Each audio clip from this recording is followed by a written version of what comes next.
What a beautiful day to talk about freedom and human rights. I'm very glad we all are free here today. So many things to be excited about because this happened in our lifetime, literally. My dear leader, Kim Jong-un, met with the leader of free world. I think a lot of people did have thoughts, but some people were also very excited. This might be the beginning of peace. But is it? In this meeting, it was a political show, but politics should never be a show because it affects our lives, because that's it affecting North Korean people's lives at least. In this meeting, in this show, they decided that not to talk about human rights because our life is not important enough to talk about. Rather, they decide to praise each other, that Trump was impressed that how much Kim Jong-un loves us, loves his people, and they just praised each other all the time. So here I am today to talk about the people that was forgotten by our leaders. 25 millions of North Korean people like myself. This is my people. In this 21st century, we have electricity, we gone to the moon, we did so many things, with this technology innovation.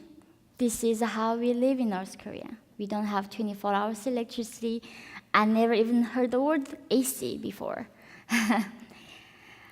Here's more. Even the soldier lives were not respected. Nobody allowed to be human in North Korea at this point. Our existence is only purpose for us to be alive is to serve the regime, to die for the revolution. That's why we are being taught every single day.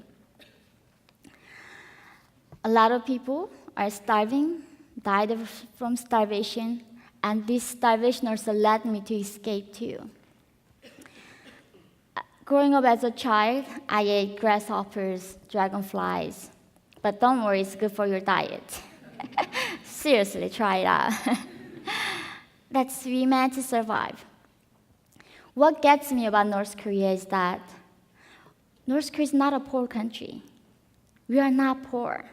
This regime, there's missiles, really expensive missiles.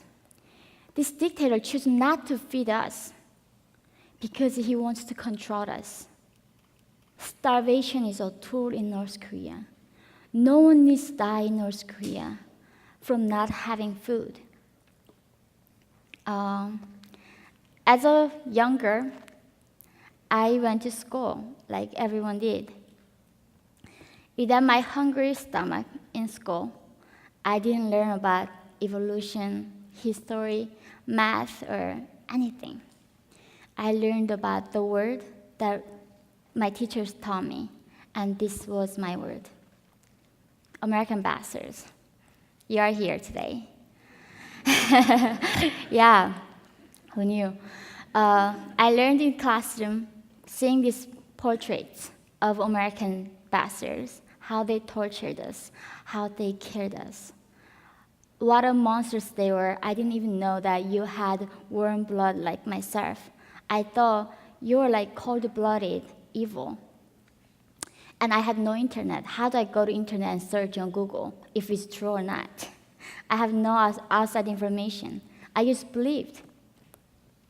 More, Americans were burying us, our children. And like that, with the American invasion, we would be like this. And my God came in. My son, my dear leader.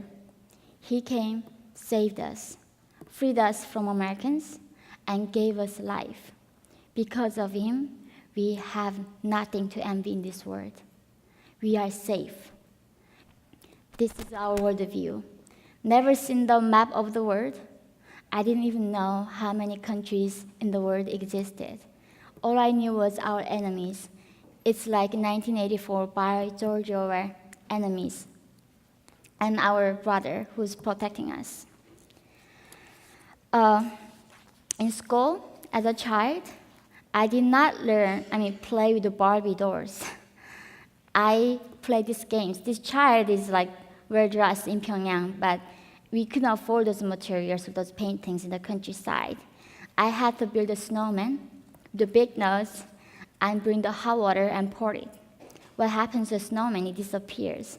Then I cheered with my friends. Hooray, American bastards are gone. That was my play as a child. But despite all that, North Korean people are resilient. We created the black market. Even though governments controlled us, and millions of people died from starvation in the 90s, including my mother, my uncle, and my friends. We created this market, and it provides all the goods that we need to survive. But this market didn't only provide us with the goods, it provided us with outside information. As a young girl, I watched Titanic. Who doesn't love DiCaprio, right? As a girl. Let's be honest. I was really worried when I saw the movie. I was like, what happened to him? And that was really the first thing I checked after I escaped. Is he alive? Did he get killed? Glad he's alive, but he doesn't want to meet me yet. So hope somebody here help me to meet him, okay? He changed my world. This movie gave me a taste of freedom. How can a man die for love? Love doesn't exist in North Korea. How a movie can be made out of a human story? Later, I also watched this kind of movies, right? It really gave me wrong view of American men. Seriously, when I watch James Bond and this man, I landed in New York City. I was like, what happened to the humanity? Seriously, you gotta repent a little bit on that. So these movies are changing the young people, especially in North Korea today. We fantasize Americans. You are not monsters anymore. We adore DiCaprio as a young girl because they are human beings. They get moved by human stories like us.